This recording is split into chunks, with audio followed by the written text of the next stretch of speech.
বাংলার অন্যতম লোকসংস্কৃতির ধারক ও বাহক পটচিত্র বিদেশের দুর্গা মণ্ডপ সজ্জায় ফুটে উঠবে। হংকংয়ের একটি দুর্গাপুজোর মণ্ডপ সজ্জিত হবে পূর্ব মেদিনীপুর জেলার চণ্ডীপুর ব্লকের হবিচক গ্রামের পটশিল্পীদের শিল্পকলায়। পশ্চিম মেদিনীপুরের নয়াগ্রামের পাশাপাশি পূর্ব মেদিনীপুরের জেলায় বেশ কয়েকটি অঞ্চলে চিত্রকরদের বাস। তাদের মধ্যে অন্যতম উল্লেখযোগ্য হল চণ্ডীপুর ব্লকের হবিচক গ্রাম। এই গ্রাম পটচিত্রের জন্য বিখ্যাত। এখানকার চিত্রকরেরা জাতীয় ও রাজ্য স্তরে নানান পুরস্কারে পুরস্কৃত হয়েছে।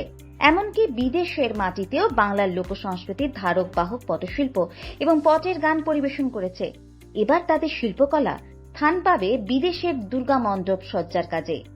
প্রতি বছর দুর্গাপুজোর সময় পটশিল্পী বা চিত্রকরদের ডাক পড়ে দুর্গাপুজোর মণ্ডপ সজ্জার কাজে। মূলত রাজ্যের বিভিন্ন জেলায় দুর্গাপুজোর মণ্ডপ সজ্জার সঙ্গে যুক্ত থাকেন চণ্ডীপুরের এই এলাকার চিত্রকররা। তবে এবার রাজ্য দেশের গণ্ডি ছাড়িয়ে বিদেশি দুর্গাপুজোয় ফুটে উঠবে চিত্রকরদের পটশিল্প। সারা বছর পট আঁকা ও গান বাঁধার পাশাপাশি জলের বোতল থেকে ঘর সজ্জার নানান জিনিস এমনকি পোশাক আশাকেও পটশিল্প ফুটিয়ে তোলে নিজেদের রোজগারের তাগিদে কিংবা এই শিল্পকে বাঁচিয়ে রাখতে। সম্প্রতি কয়েক বছর এই পটশিল্পের চাহিদা বেড়েছে দুর্গাপুজোর মণ্ডপ সজ্জায়। শুধু জেলায় নয়, রাজ্যে নয়, এবার বিদেশেও পটশিল্পের কদর বাড়ছে। পটচিত্রের কদর বিদেশের পুজোর সাজে।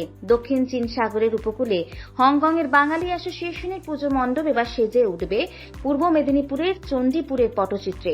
পুজোর প্রস্তুতি ইতিমধ্যে শুরু হয়ে গেছে। মণ্ডপ সজ্জা নিয়ে ভাবনা চিন্তা করতে গিয়ে তাদের মাথায় আসে বাংলার পটচিত্রের কথা। কাজের বরাত পেয়েছেন পূর্ব মেদিনীপুর জেলার চণ্ডীপুর থানার হবিচক গ্রামের আবেদ চিত্রকর। তার স্ত্রী সায়রা চিত্রকর পটচিত্র পটের গান নিয়ে গতবার ইন্দোনেশিয়ার জাকার্তায় বিশ্ব লোকগীতির আসরে হাজির ছিলেন। স্বামীর সঙ্গে এই কাজে হাত লাগিয়েছেন তিনি। এ বিষয়ে আবেদ চিত্রকর জানান, প্রতি বছর পুজোর সময় পুজো মণ্ডপ সজ্জার জন্য ডাক বা বরাদ আসে। এবার বিদেশের একটি পুজো মণ্ডপে কাজ করার সুযোগ মিলেছে। হাতে আঁকা পটশিল্প ফুটে উঠবে হংকংয়ের বাঙালি অ্যাসোসিয়েশনের দুর্গাপুজোর মণ্ডপে। সেই কাজ চলছে। বর্তমানে দিনরাত এক করে 200টি পাখা ও 100টি কুলোর উপর সপরিবারে মা দুর্গার পট আঁকছেন তারা। দিন সাতেক আগে কাজের বরাত পেয়েছেন আবেদ। পাখা ও কুলো জাহাজে এসে নিয়ে যাবেন পুজো উদ্যোক্তারা। বাকি কাজও দ্রুত শেষ করতে হবে। তাই কাজের চাপে এখন দম ফেলার ফুরসত নেই চিত্রকর দম্পতির। নমস্কার, আমি আবেদ চিত্রকর।